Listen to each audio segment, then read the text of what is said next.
And welcome back to Hot and Cold Podcast. Today is April 21st, Thursday. We're talking about a bunch of stuff that happened on April 20th. So it was maybe the biggest day of the offseason so far. Definitely the biggest day of the offseason so far, but the biggest day in offseason college basketball that I can remember. And it happens in April. This is early offseason stuff. I'll bury the leads and everything. We can get to it while we go. But if you've been following on Twitter or anything, you know what's going on. And we had to sit down, we had to record. This is we're going after an hour-long interview with our good friend Wyatt Metzger, which I will air next week. Because I don't want to, put out a bunch of episodes in a row. I want to kind of space out these episodes for you guys, make it easily digestible. And Connor, how you doing today? I'm doing all right. Sorry for the voice if it sounds a little off, a little sick. Fighting through though. On a day that don't have class, had to wake up early-ish. Man, you're a warrior. You're a warrior. Yeah, I'm dedicated. I'm so happy. I'm so happy. Just what I do. Just what I do. So anyway, we can start off with the stuff that didn't happen yesterday because I think it's kind of important to bury the lead. We haven't recorded since this stuff has happened, but Indiana picked up a recruit, a 5-star recruit, big man Malik Reneau, and he's coming. He was at high school teammates with Jalen Hood-Schifino, and it kind of gives a little bit of a different feel than any Indiana recruit has had, or like any Indiana offseason has had in a long time, because Woodson brings in 2 5-stars. Along with Hood-Schifino and Reneau, and it appears he's not done. Although I think the scholarships are full now, but we'll see what happens going forward. But Connor, how do you feel about this offseason so far? It's interesting. You bring up the part about it feels different, and I'll ask you this, and I'm asking myself this question because I don't know the answer. I think it's Thomas Bryant, but I'm not for sure. Woodson has now brought in 2 5-stars out of state. Tamar was kind of that fringe. I don't know, depending on what database you look at. I don't know if he was a 4 or 5. So I won't include him, but he's there as well. Before that, I can't name a 5-star out of state that Indiana has gotten other than Thomas Bryant. And he was a fringe too. Like, he wasn't a 5-star at every single one of them. And before that, so like Eric Gordon, like he's in state. Eric Gordon was in state. I was, for some reason, I was thinking Illinois. Like I legitimately, and I don't think they had rankings when Bob Knight was the coach. So like, it's weird, man. Like the recruiting has shifted clearly, and it's funny because Archie was hired after Crean, because the problem with Crean was, while he was getting some good players out of state, he found Vic, he was getting his homegrown guys, but he was also letting guys leave like Kyle Guy, Gary Harris, and some others. But, now you look at it, Woodson's not, dominating the state by any means, but he's going out and getting guys that IU's never had a chance with. Like, IU's not getting these guys if Archie's still here. I'm just going to say that. And I don't know if that's a product of Woodson being this quote unquote like closer that everybody's saying. But the staff that he's put together, it's just different. And the strategy is different. Noah Vonleh. That's right. It was the guy. Yeah. Noah Vonleh. Which was what year? Was that 20? It was 20. Shoot, my disc 24/7 is effed. It was something like that. Thomas Bryant was after him. Noah Vonleh was in the same class as Nerlens Noel, so it was the 2012, 2013. Yeah. So there's 2, but again, like the frequency of it is like I use pursuing just Peja Stojakovic's son, like dude in California. Like IU normally doesn't recruit though. Like normally their recruiting pitches, we're going to dominate the state, and that's it. Like maybe we'll sprinkle in some other guys, but it's just weird. And am glad to see it happening. But again, there's still holes to fill on the roster. Obviously, Dexter Dennis was here this past weekend, and then McNeil's coming. But I have a question for you, because again, we had discussed this off air, got some heated discussions, which are always fun to be a part of. But Malik Reneau and Tshiebwe, at least this is what I'm thinking, probably aren't going to start next year. And I understand that looks like a bad thing, but I think with those guys going to Montverde and not playing basically for 2 years, I think, like, as you look at it, like KJ Evans, which you know who he is because Kentucky's recruiting him as well. He didn't play. Like, I was watching in the Geico tournament or whatever. Like, he did not play. Like, they play the 5 guys that are seniors. The juniors don't, like, he played a little bit, and he's clearly the best junior on the team because he was the only one like getting a little bit of run. But it's literally just the seniors that play. So last year, Tshiebwe wasn't playing. This year he did. I think that the fact that they've gone through that, I think, can help them like work through this year, maybe not getting as much playing time. But the way I look at the roster, and this is where my question is going to come in, the first group, going just off pure speculation, off of what happened last year, the first group's probably going to be Xavier Johnson, insert a transfer, Dexter Dennis, McNeil. I don't know. Somebody. I think they're serious about Dexter Dennis. I would say that's probably the most likely. Miller Kopp at the 3, Race at the 4, and if Trace comes back at the 5. Like, that's probably going to be the first group, just from my guess and the way Woodson navigated things last year. The second group I have is Tshiebwe, Tamar, Trey Galloway, Geronimo if he stays. I've seen things about him. He's most likely going to stay. Who knows? But he's here, so I'm including him. Geronimo at the 4, Malik Reneau at the 5. And Bryce and I were talking yesterday, and he goes, I'm afraid our second group is going to be better than our first group. And looking at it on paper,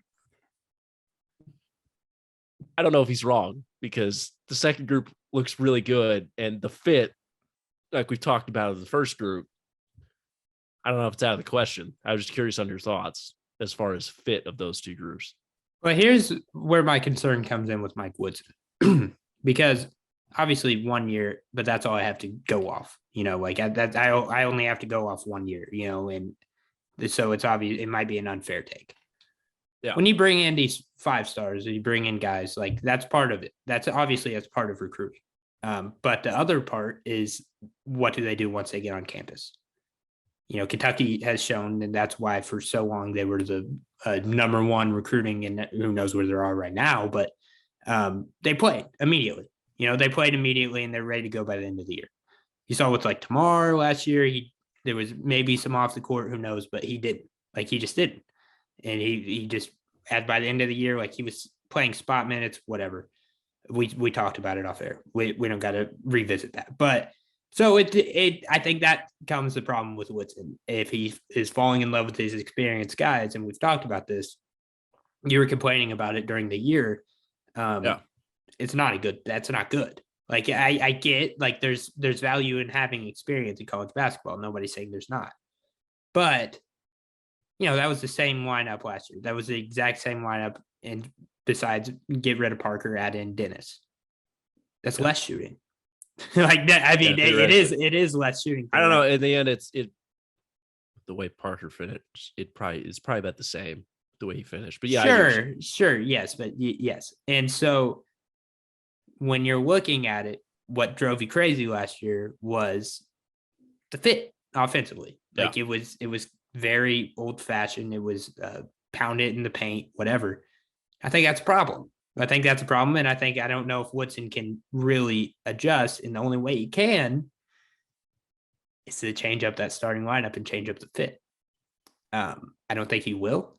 I think it is something that is apparent in his philosophy, is that he doesn't want to change that starting lineup because he didn't last year. Yeah. And I think that could definitely hurt him. And look, I don't know what Malik Reneau or Jalen Hood-Schifino will be. I don't know how Tamar Bates will develop. He didn't look great last year, but obviously he didn't have the opportunity to kind of fight through it. We know Trey Galloway, he's going to hustle his ass off, whatever, but he's not a good shooter. And then you got who? I'm sorry, I'm blanking on the 4 on the second unit. Who's that? Geronimo. Yeah, who knows if he stays? Like he's not sure. Yeah, he might be one of your better upside guys on the team, but is he coming back for his third year to barely get minutes behind Race and Trace? I don't know. Like we've had that conversation. Who knows? And so then he's kind of painting himself in a corner a little bit with Trace, and he has no choice in that. You can't. He's part of his job is to win. The other part is to please the boosters, and most of that is by winning. But in the offseason, you say, I don't want our best player from last year. That's not going to please the boosters at all.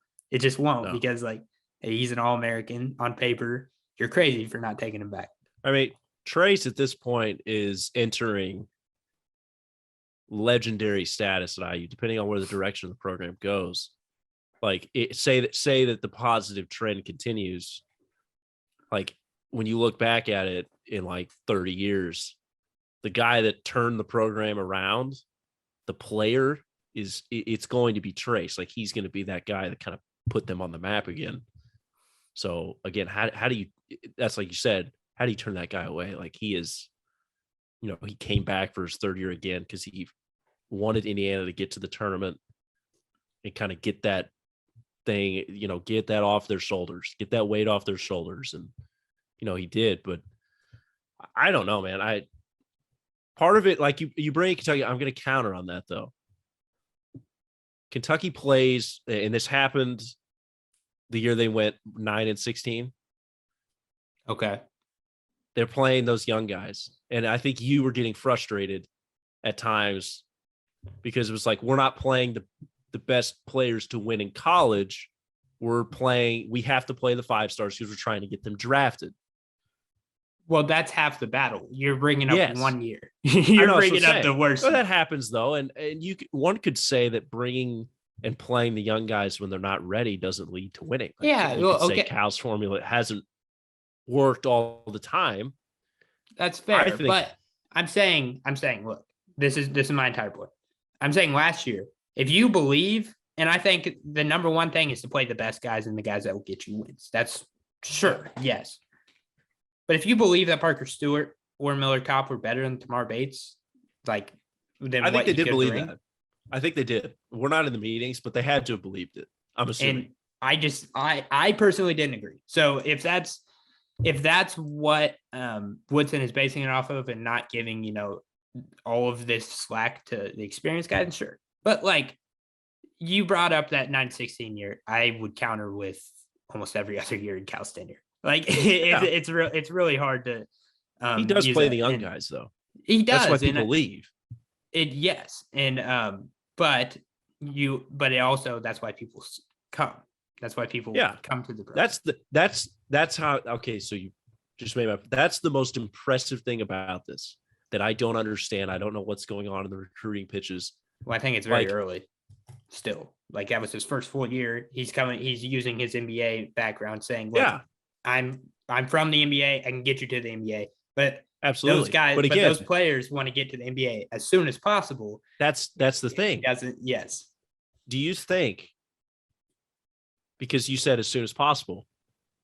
Like, do you think Hood-Schifino and Malik Reneau think they're going to go to the NBA after 1 year next year? Like, because they know, like, Hood-Schifino's got to know that Xavier Johnson is still here as of now. Like, he committed last year. Yeah.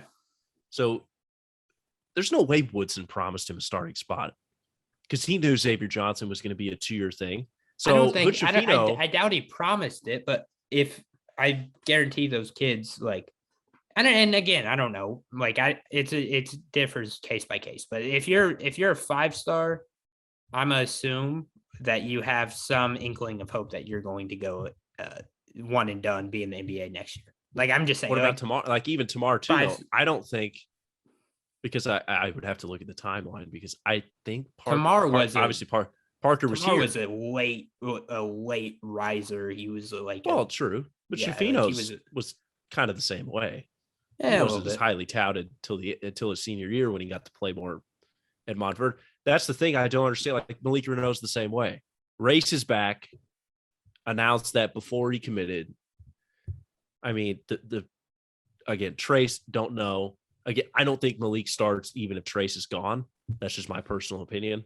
I would hope not.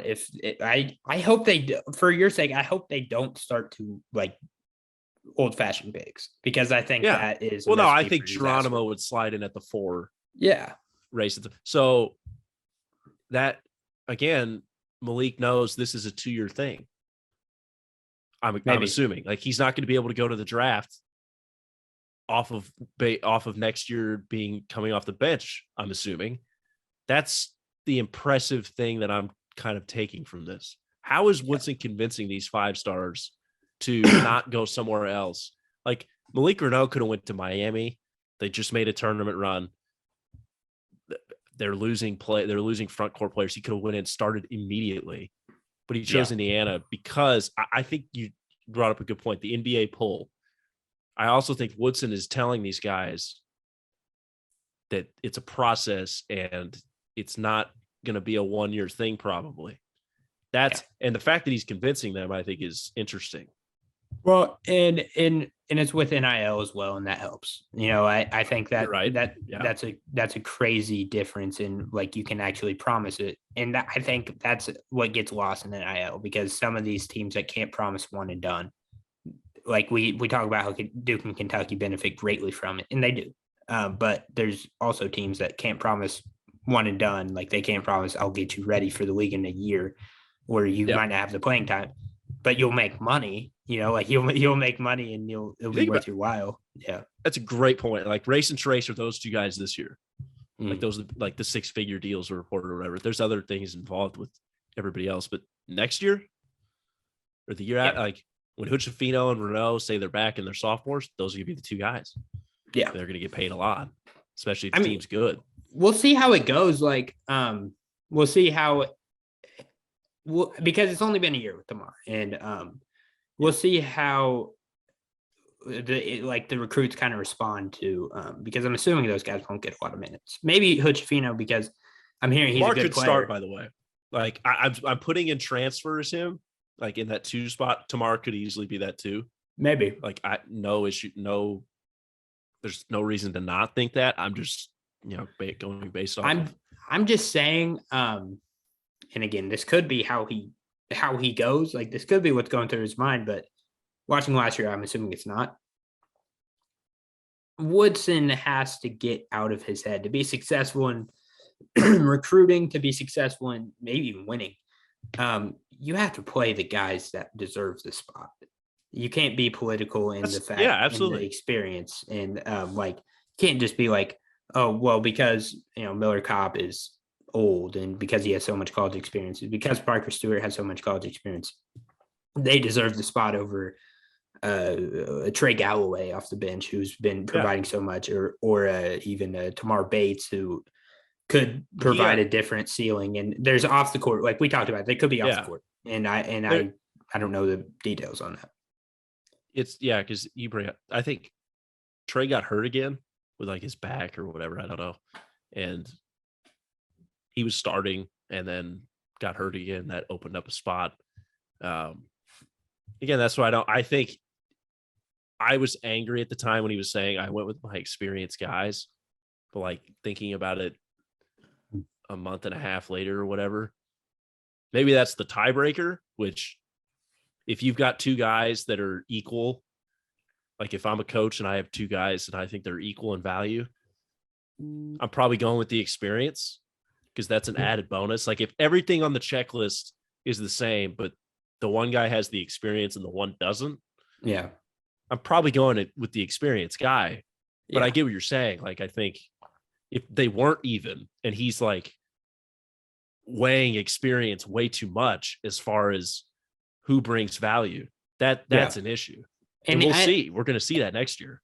And I think what's weird about Woodson is it's hard to gauge him because he is maybe his practices are some of the most inconsistent things I've ever seen. Like, and let me explain myself because at points he's old school as hell in what he does, and it's sometimes his offense. But at other points, you think he's new school, like ready to change the program. Like you watch an Indiana game last year, right? You're playing Miller Kopp, Parker Stewart over the 5-star on the bench. And again, off the court, I want to preface that every time I say it. You're playing those guys in this 54-52 game against like a random Big Ten opponent, right? But then you get to the offseason and he's convincing a 5-star to come to Indiana. It doesn't make sense. And sense. The stuff he does is inconsistent. I don't know how to gauge him. Not that it's a bad thing, it's inconsistent, but I don't know how to gauge him. I don't know if this is a guy you were promised in like a free-flowing offense, like scoring in the 80s, blah, blah, blah. Or if this is the guy who is preaching, the old Indiana stuff, like get the ball down low into a post hook, whatever. And I think a lot of that is him being, and I've said this before, I think a lot of it is him being handcuffed to Trace. Like, I think a lot of it is like he can't do anything about it. He almost, to kind of spread his wings, he almost has to wait for Trace. Like, as bad as it sounds, because Trace is a good player, as long as Trace is there, he is stuck in that wheel, and he has to try and maximize that. But if you got Trace and Race coming back, those are two guys you can't turn down. But that's the exact same offense from last year. Like, I'm sorry, like that it has to flow through those two leading scorers from last year in order to keep them kind of happy, in order to, they're gonna have to tweak. They'll have to tweak something, like as far as what they do. Yes, you'd think, yeah. And this is the last thing on it, then we can move on. But the other thing you bring up, Woodson and the NBA stuff, is I don't know if he's figured out, but in college, like you look at the tournament, like North Carolina was playing 6, maybe 7. Every other team except maybe Purdue that was in the Sweet 16 is playing 6 or 7 guys. Yeah. But I mean, it didn't matter to Woodson. In the Wyoming game, they were playing 9 guys, 8 or 9. Like, and I don't know if that's going to change. Well, and even through the regular season, he's playing 10 guys. Like, they lose a game because he subs in the all bench lineup. It's like in St. Mary's. It's like, what are you doing? This is not the you NBA. look at his recruiting. He's bringing in a big for, like, nobody thought he would bring in a big. Like, I know, I guess Malik Reneau was he was connected like to Indiana, and so people kind of thought that was a possibility. But he's obviously recruiting to have a deep bench again.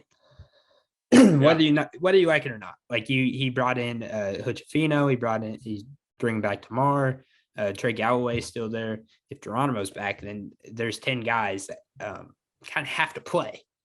Like, yes. I don't. We're into the platoon question. Like, legitimately, like I think they're there. And the only thing about the platoon, it's dangerous.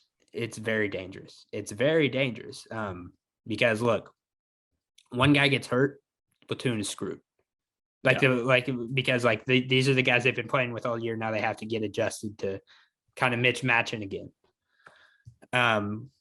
Another thing, if the talent level is just like completely on different ends of the spectrum, or if if the bench just can't hold water to the starters, which we just said maybe they're closer than we think. If that happens, then you're screwed. That happened in St. Mary's. That happened last year. It happened last year all the time. We were looking at, and people would tweet about it. Like, he would just put in all bench lineups. Mm-hmm.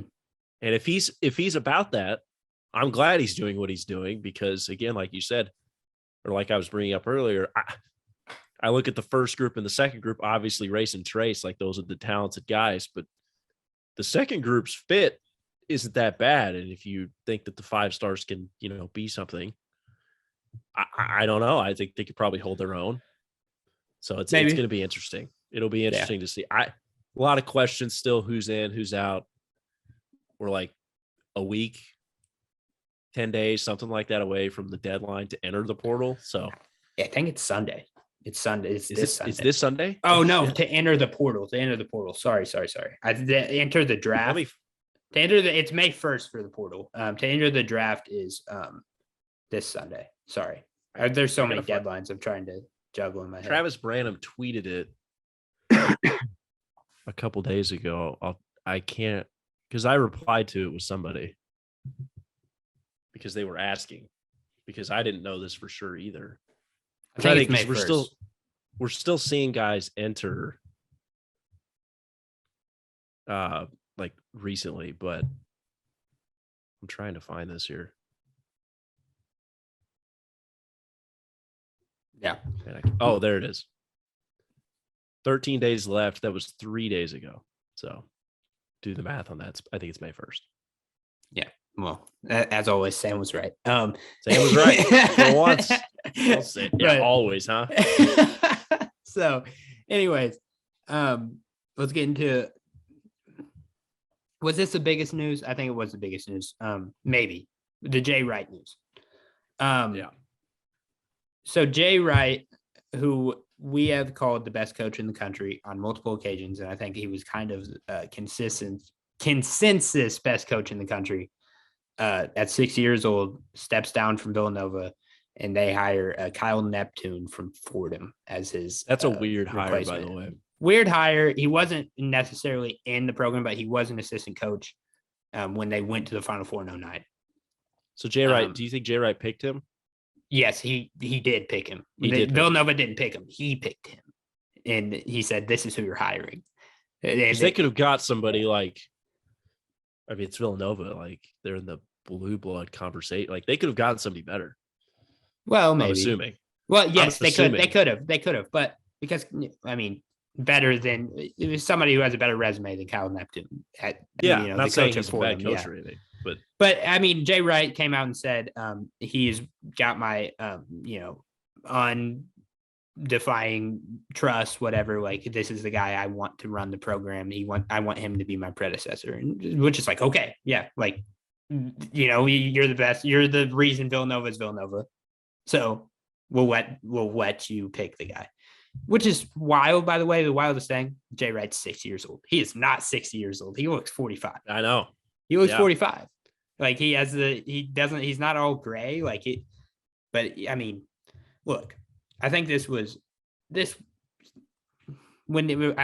2020, but it was kind of leading up to this. They ran 6 guys last year, Colin Gillespie, Jermaine Samuels, Caleb Daniels, Eric Dixon, and Caleb Slater. Gillespie's gone. He doesn't have that experienced point guard that's ready to go. He doesn't. Well, if Archie Diacono can, I guess, sure. Yeah. There's always an Archie Diacono on the team.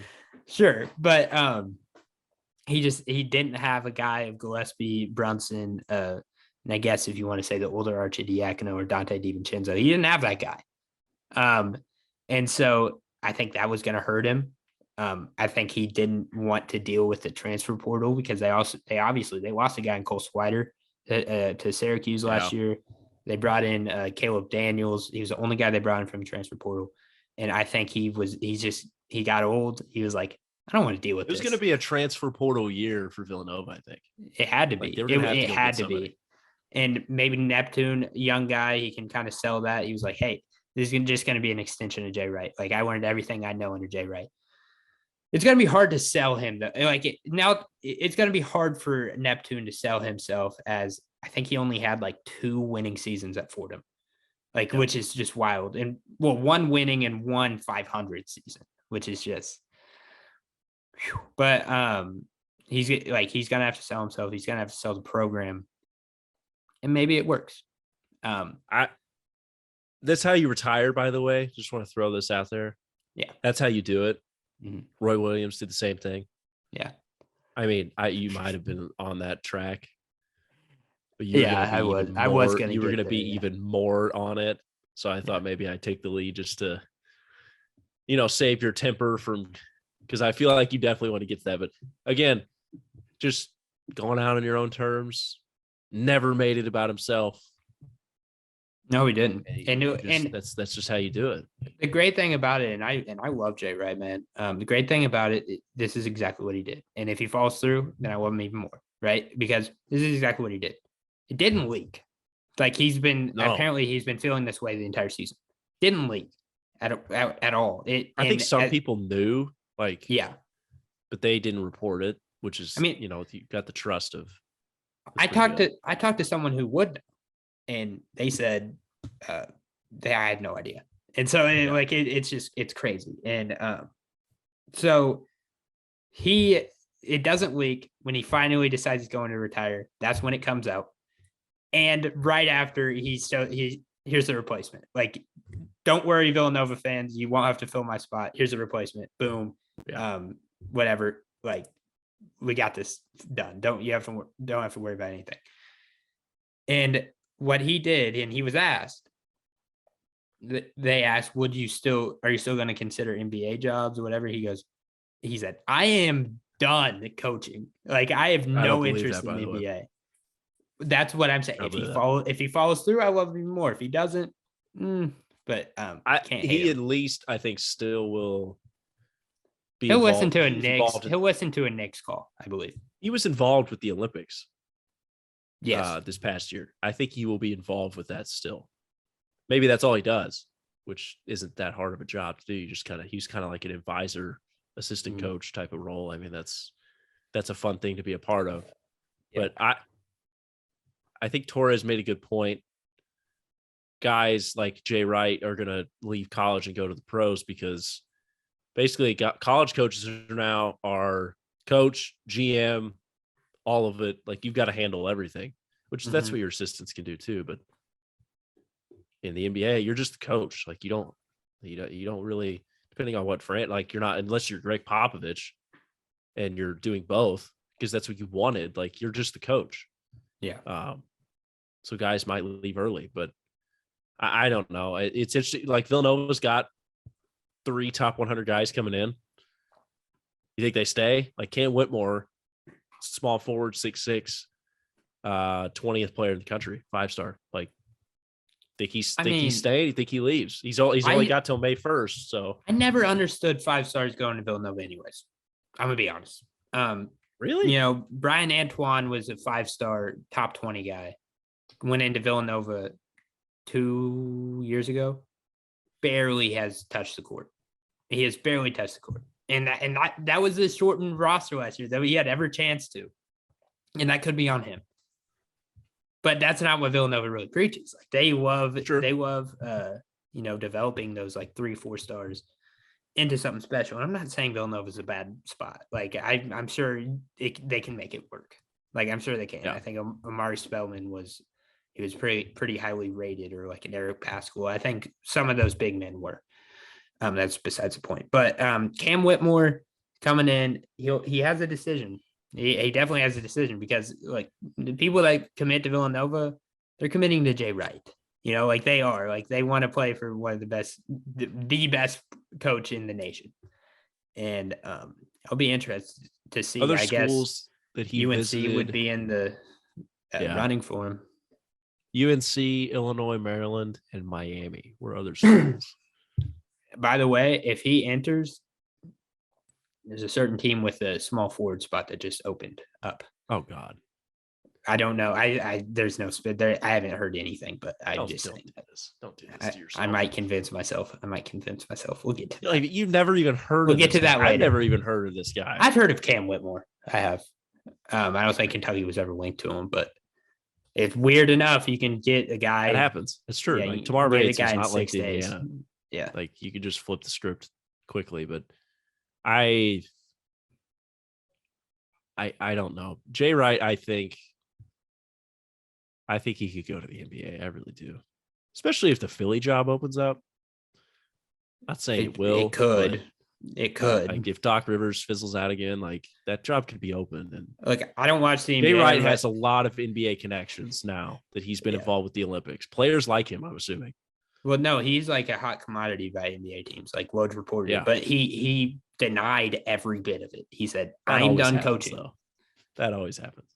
Coaches are the worst about that, aren't they? Tom Brady also retired. Yeah. for like a month. So he realized quickly, and Jay Wright's been coaching for a while. So maybe he realizes that's what he wanted, but he could also realize, okay, I don't like doing nothing and going to play golf every day. Well, he said he wants to spend time with his grandkids. That's what he Tom said. Brady also said he wanted to spend time with his kids and his family. And then he was like, maybe not. Maybe not yet. It's very interesting. Very interesting. By the way, 60 years old. That's crazy. Wild, man. He's 60. Let me ask you this, because I don't know if I've actually asked you this specifically, but I think we've talked about it. Okay. When the day finally comes, do you think Cal takes the tour like Coach K did, or do you think he retires like Jay Wright? He doesn't take the tour. Really? He doesn't take the tour. I don't know. No, he doesn't take the tour because he's almost left his Kentucky job. And and the smoke has came after the season. Those smoke has always came after the season. It never comes before. It never comes during. Cal doesn't want that. I'll tell you one thing. People make fun of Cal a lot. People criticize Cal a lot. Cal is player oriented. That's his deal. That is true. I will say always has been. And he doesn't want it to be about him necessarily. So all right. that's what I think.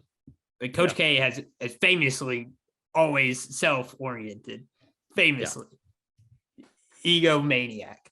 But I mean, that's just he could. And right now, if he tried to take a Cal tour, it would not go well. It would not go. People wouldn't give a shit. People would be like, thank God. Like that's where Kentucky fans are. Is this okay? Before we get it, actually, we should probably you go ahead and say what you have to say, and then I'll bring up my question. But I know there's obviously some Kentucky news that you need to say first. Good news, bad news. Which one? Give us the good news and then the bad news, because the bad news will help play into my narrative. So, okay, I have a lot to say about the bad news. Good news: Oscar Tshiebwe, National Player of the Year, consensus, and every award that you can possibly find. Oscar won National Player of the Year. National Player of the Year is back. He took to Sports Center, went on ESPN, told everybody he was praying to God. God told him to come back to Kentucky. I love Oscar, by the way. He's such a good person, dude. He is. Like, I know, like, you hate Kentucky. You like to make fun of Kentucky, but he's a good person. He's a nice human being. Sports Center, like, he's a gentle giant. I know for a fact Cal set that up. Like, I know it wasn't just Oscar. Like, Cal set that up. That's peak swag Cal 2010, or when the Twins announced on Sports Center back in the day.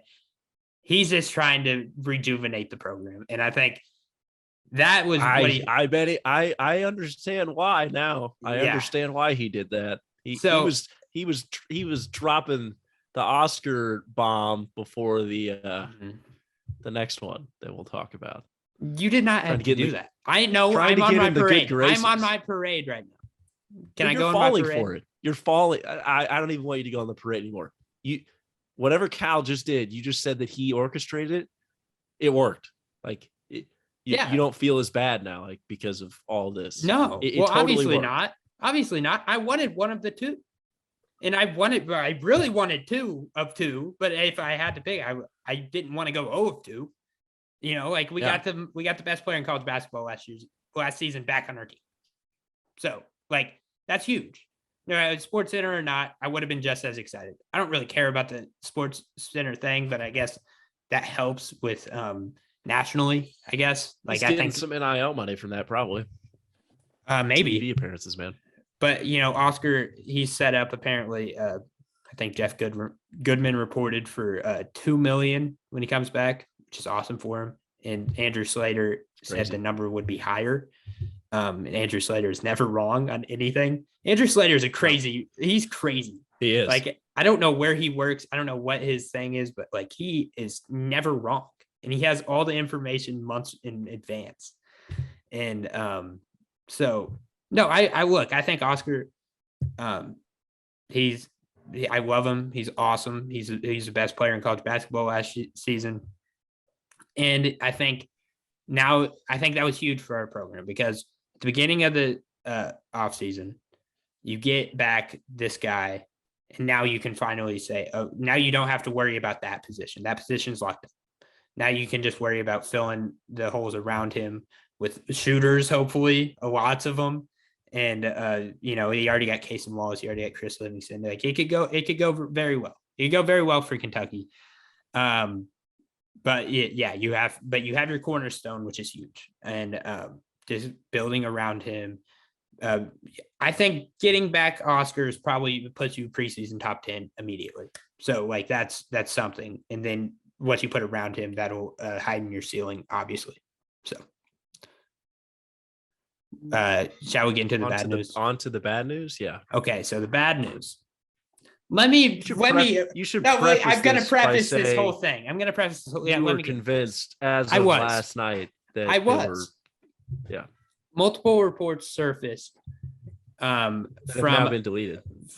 One of them has by a multitude of accounts. One guy, I forgot his name, like Global, whatever. He's going to get destroyed. Another guy with the same information saying Shaedon Sharpe is ineligible. He didn't graduate in time. Something about his agent not passing an agency test, whatever. And then Wright from On3 Sports reports the same thing, or he hints at the same thing. He doesn't full on say, blah, blah, blah, this is what happened. But he comes out and says, this Shaedon Sharpe stuff is hilarious. I cannot believe this is actually what's going on. And so this is, and then we get to this morning. So that's 3 reports. One of them credible, because On3, like it's a big database. It's credible. I don't think he would report that unless he was confident. And then we get to this morning. Draft Express tweets that, and I have a lot to say about this. I have a lot to say about what happened. I'm not going to hate on Shaedon Sharpe as a person because I think that's cheap. But I have a lot to say on the behind the scenes, how it went down. It was handled terribly. Draft Express reports that Shaedon Sharpe's high school, I'm forgetting the name, has released a transcript to the NBA draft that says he graduated high school in May of 2021. So that obviously makes him eligible. Moments after, Shams reports Shaedon Sharpe has entered the draft and will stay in the draft. So let me go on a monologue. I gotta love that. When Shams gets involved, it's usually not great. I hate Shams. Shams ruins my life sometimes. But, well, let me go on a little monologue here. So behind the scenes, this is what happens. Kentucky, Shaedon Sharpe enrolls in Kentucky, right? He commits, signs an NLI, whatever. And this was, I believe, beginning of the school year. This was like October, right? Like somewhere around there. It was right after the summer ended. At this point, everybody thought he was still in high school because he was playing high school basketball games in October, right? Yeah. He gets to December where he graduates high school early. His camp tells Kentucky they're enrolling in school. And like they said, take him or don't. They preface it by saying he won't be eligible. He'll be getting ready for next year. We want to enroll early. Because Kentucky's like, okay, great. Like, come practice with the team. It was never really the plan to have him play.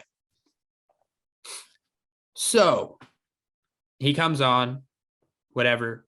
And I think in January, I believe, it's released that Shaedon Sharpe is now eligible for the NBA draft.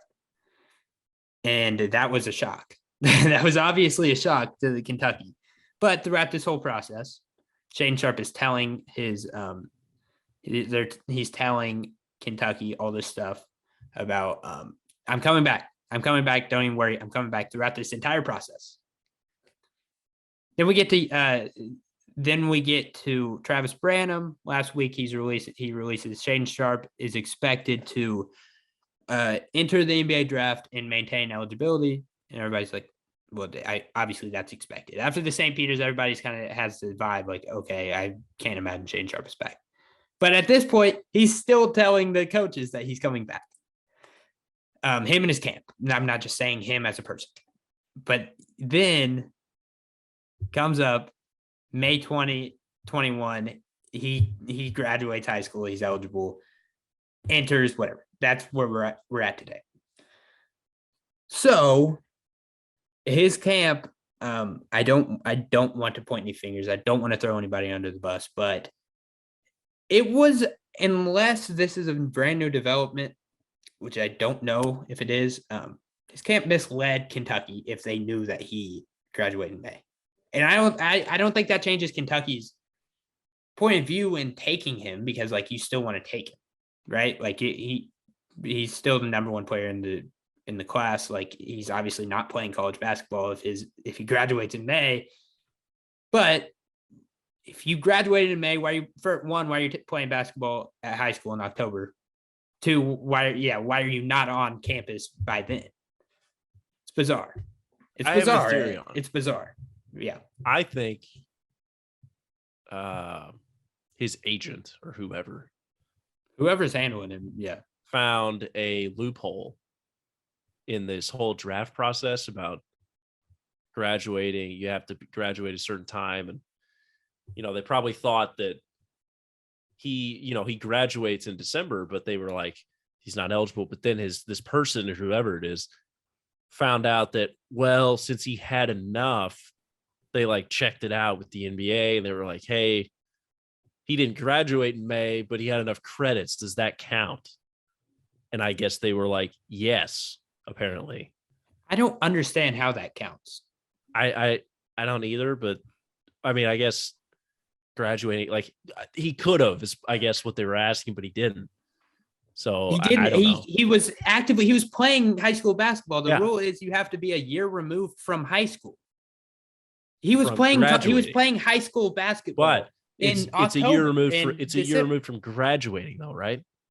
From graduating high school. From high school. Yes. So the agent or whoever was basically like, but he could have been in high school. But he could have been, I guess, is what they're saying. So this loophole was that if you had the possibility of graduating early but didn't, you still can enter. That's bizarre, and I can't believe the NBA let that slide. Like, I'm like, look, I know whatever Shaedon, he didn't want to come back, whatever. That's fine. But I cannot believe they let that slide, because that just opens up an entire can of worms for the rest of I don't even know if it was the NBA though, because this person also, which it was submitted to the NBA. Obviously, draft, that was the NBA. Yeah. I don't know if it's like the league office or whatever, because I bet this person or whoever was basically reaching out to NBA teams and like say, hey, would you draft Shaedon in the top 10? They're like, yeah, we want him. Like, we want it bad. Yeah. And those teams are probably pushing for the NBA to say, hey, let this guy come on. This is good for the NBA, it's another high level prospect. This can be good for the league. It's terrible for college basketball, first of all. Well, I'm saying that as a not even a Kentucky fan. That is terrible for college basketball. They just need to say that they could come out of high school. It would be easier, but that's this everything they have set up is just dumb. It's dumb. Like, people thought that it was going to ruin college basketball back then when you could. Did it really? College basketball was fine. It was fine. Sure. Like, there were some people that didn't, like LeBron didn't go. Kobe didn't like, and I think it's going in that direction anyways, like without that ruling, because look, besides Shaedon Sharpe, you're going overseas. Like, it's the same thing. Besides Shaedon Sharpe, like Kentucky, look at their roster last year. Look at what their starting lineup was. It was Severe Jr., Ty freshman. It was Kellen Grady, a super senior, Keon Brooks Jr., Oscar Tshiebwe Jr. And like that is, and obviously they didn't win at all, but like that's the direction Kentucky's gone in, and they were the team getting all the one and dones. Yeah. And so it's naturally going that way. And but I just think it's very dangerous, because not only to college basketball, to the players, because like, look, we've seen it in the past. Like, I believe the best way to get prepared for the NBA is through college basketball.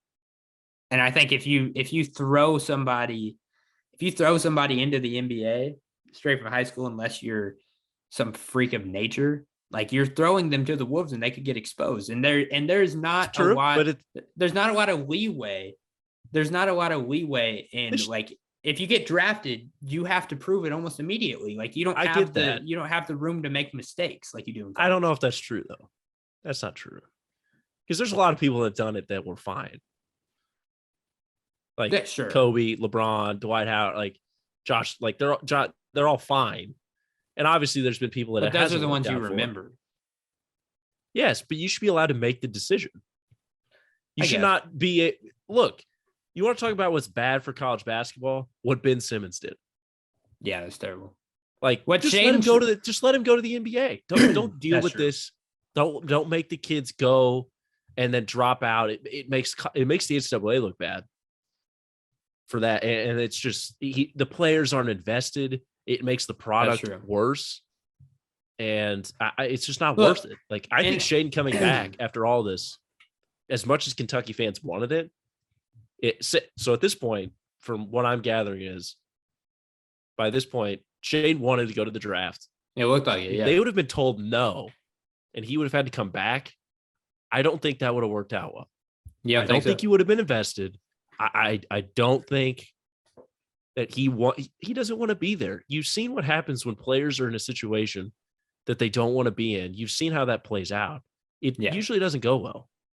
So I think you probably don't want to hear it. Kentucky fans that are listening don't want to hear it.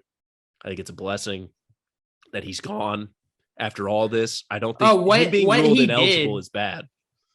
What he did, what his camp did, I mean, it was disrespectful. Like it was straight up deception. It was disrespectful. It was a drama that didn't need to happen within the, like, is he staying? Is he going? Like that doesn't need to happen. Kentucky, like we've had this conversation before. Kentucky was holding out on players specifically to just in case Shaedon came back.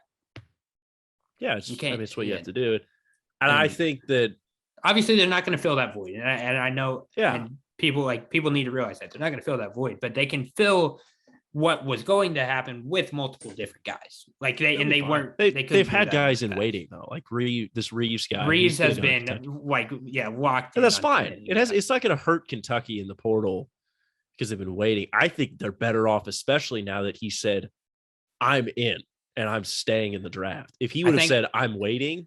You think that had something to do with Cal? You think that had something to do with Cal? You think he was like, if you're going to enter, I think that's part of it. Then stay. Like again, if it was like an 80-20, like, hey, I'm probably going to stay, then Cal's probably maybe just like, dude, just go. Like, if you're going to go, then just leave. And I'm telling you, that's why it's a good thing that he was ruled eligible for the draft, because clearly his mind was set that he wanted to leave. He's not even going to test the waters, which is what everybody expected him to do. Everybody expected him to test the waters, maintain eligibility. He didn't want to do that. He clearly didn't want to be at Kentucky anymore. So I think it's good he's gone. I think it's better for Kentucky's cohesion. I mean, that's a valid point. That's a valid point because, like, I know, I'm guessing, like, I'm guessing Ty and all them and Severe. I think they liked him as a person. Like, I think he was a good guy, but like, there is something to where I get your point. If you have your aspirations set on something different, and look, everybody wants to get to the NBA. Everybody in that locker room wants to get to the NBA, and they're on that. But yeah, that's an interesting point you brought up. If he's not eligible and he's at Kentucky, he might be sitting there. And I think Kentucky, in my opinion, it's not a bad substitute to the NBA. No. Like with the facilities, with everything that you can get from the program. But he's you're making money, but then he's like, I could be making millions. He'd be wasting a year of his life is probably what he'd feel like. Man, and it would be a bad way to waste a year, obviously, like you said. No, yeah, it's a great facilities. He's risking injury. You think he would have played? That's an interesting question. That maybe he does. What if he says, I'm not playing? What if he's ruled eligible and said, I don't want to play? Because he's risking injury again. Like, that's a part of it too. Like, maybe he doesn't want to risk the injury, and then he kills his draft stock. The only thing about the NIL deals is you have to be enrolled. Yeah. In college, you don't have to play. Yeah. I think what I think the bad thing with what Sharpe did, I think the only negative to what he did was, and I don't know. I don't know how Cal handles these kind of things. I don't know if he's going to hold a grudge, a vendetta, because he's usually always players first. And maybe he's never been blackballed like this, though. Yeah, I think that. Which again, I'll tell you, blackball sounds bad, but again, that's what happened. That's exactly what happened. It did, and I think the only reason it happened though is because they found out that it is a possibility. They were like, "Oh wait, hold on, we can go to the draft. We can say he had we can do this." And then they tell Shaedon, and he's like, "Well, okay, screw Kentucky. I'm going to the draft if I can. That was the goal anyway. Why take? Let's just remove the middle step and let's jump to the I don't know. It's one of the, like you said, very weird, bizarre situations. Cal, I don't know how he's handled it with Shane's camp. But Cal is one of those guys. He handles his guys after they graduate. He'll be their number one fan. He'll do anything for you. He'll see talk how to all the scouts. We'll see because if he doesn't endorse Shaedon like he has with everybody else, you're gonna know it's like. Well, Cal's gonna be in the green room. Really? Tie. Oh yes. We'll see. Well, we'll see. We'll see how he. We'll see if there's the handshake and the hug and everything. I doubt it. That's going to be fun to watch. Yeah, that I'm happy I thought about that because I hope they're at the table next to each other, and he has to walk right by Cal, and if Cal Cal has always been players first, but he's also Italian. He's a mobster. You don't pull that on him. Yeah, so I don't know. It's again though. I think Kentucky will be fine. I'm not worried. Shaedon obviously opens a different ceiling. If Shaedon comes back, Shaedon and Oscar, that's the best duo in college basketball for whenever. I don't know how far you go back to find a better one, and it was a pipe dream. If that's really how Shaedon felt. And if it's real that he was telling the coaches up until, the beginning of this week, last week, that's whatever. Bad. I will say that's bad. He's bold-faced lying to him. That's the reports that were coming out from credible sources. So. It's funny. I think it's hilarious. I think what could, obviously for you, but I think what could happen is Cal is now really driven to fill that spot. They've already got it. He just got killed. No, but I think with multiple different there's different wings out there. Okay. Obviously Antonio Reeves is a name. 40% 3-point shooter, 20 points per game. They're waiting on a physical for Adam Miller before they go forward in recruiting him. And how many scholarships they have left now? Do you know? I obviously was Oscar top of my head. Okay, so you want me to count them out? So all right, CJ Frederick back officially. Kaysen, Livingston. I'm gonna assume Toppin's back. He entered the draft, but I don't think he's Oscar. Severe. Damian. I don't know about Severe. Say he's back. Let's say he's back. Okay, let's say he's back. Severe. Lance is a question mark. Say he's back. Just for the Lance. They're here until they're gone. Let's go with that.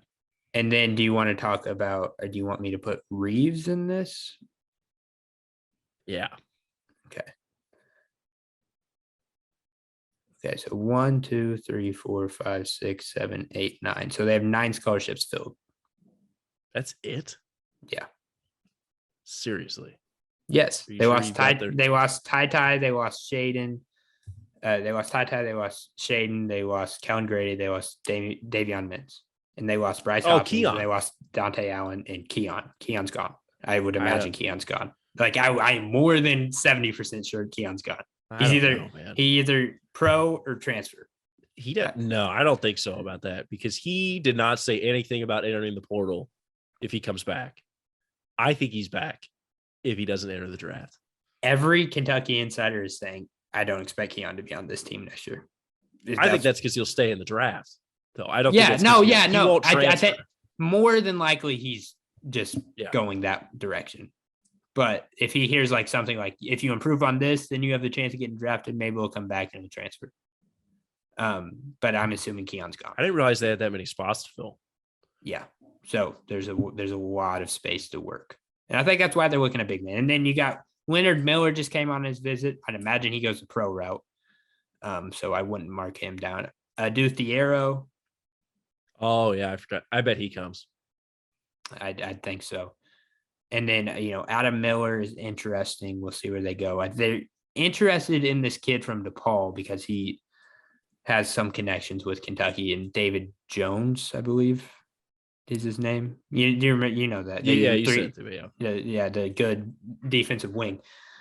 So they have some options to fill. So I would not be surprised if they do that rather quickly.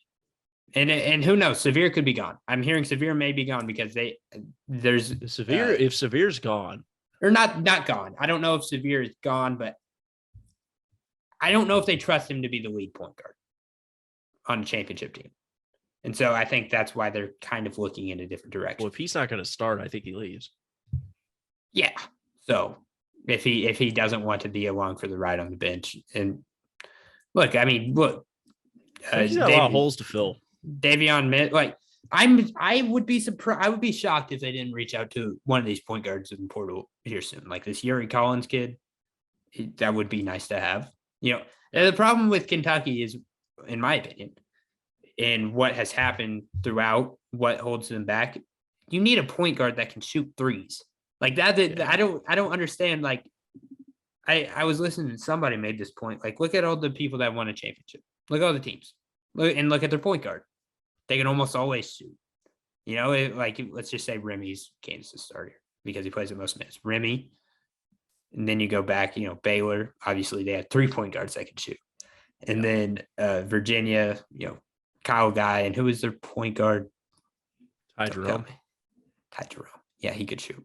And there was like all of those guys, they have shooters. And I think Kentucky staff is finally starting to look away from that. So that's about all we got. Again, tune in to our interview with Wyatt. I'll probably drop that. When should I drop that? Early next week because we have something coming up early in the week that we need that's very relevant and time sensitive. I'll talk to you. I hate jinxing guests, so I'm not going to do it. Okay, gotcha. Yeah. So it might be a little bit later. Whatever. Or maybe I'll post it Sunday. Other one. Who knows? But we got content coming, people. Let's just throw that out there. We are in full swing on the off. We're the content boys. Just preemptively, I might get canceled for this interview that we do with Wyatt. So I'm towing the line, baby. So thank you, Connor, for joining me.